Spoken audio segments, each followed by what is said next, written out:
Waslet fl-40 edizzjoni il-Rolex Middle Sea Race, it-telliqa klassika għal jottijiet fiċ-ċentru tal-Mediterran li tibdaw tispiċċa minn pajjiżna u li tiġbed leha għad kbir ta' spettaturi u atleti li jipparteċipaw f'dan l-avveniment. It-tluq is-sibt filgħodu huwa mill-porti l-kbir lejn Sqallija, Pantellerija u Lampedusa, qabel il-jottijiet jispiċċaw lura Marsa Mxed bejn it-3 u l-4 tal-ġimgħa d-dieħla. It-telliqa tattira wkoll numru kbir ta' turisti u dilettanti fis-settur tal-ibburdjar.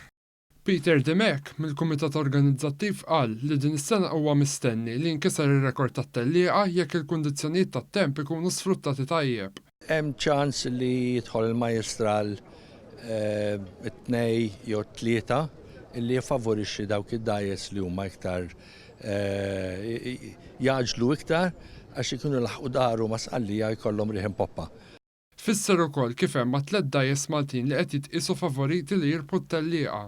Fit-tnedija, il-Ministru għat-Turiżmu Konrad Mizzi qal li dawn l-avvenimenti huma importanti sabiex jattiraw niċeġ ta' turiżmu differenti lejn pajjiżna.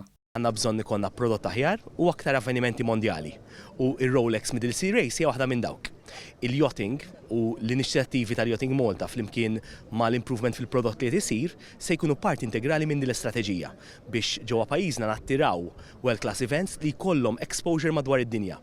Segretarju Parlamentari għall-Isport Clifton Grima tenna l-appoġġ tal-Gvern għal dawn l-inizjattivi. Aħna nafu li għandna żgħażagħ li għandhom talent importanti ħafna fix-xena tal-yachting u allura iva fejlef fis-sailing naħseb li nistgħu naħdmu anka dak li għandu x'jaqsam bħala strateġija nazzjonali għall-isport sabiex permezz tagħha jkollna atleti li għadha pitada iva jkunu kapaċi jiksbu riżultati anke fuq livell internazzjonali. L-Italja hija l-iktar pajjiż li qatt rebaħ edizzjonijiet tal-Middle Sea Race, b'jottijiet minn pajjiżna jirbħu din it-tellieqa 6 darbiet.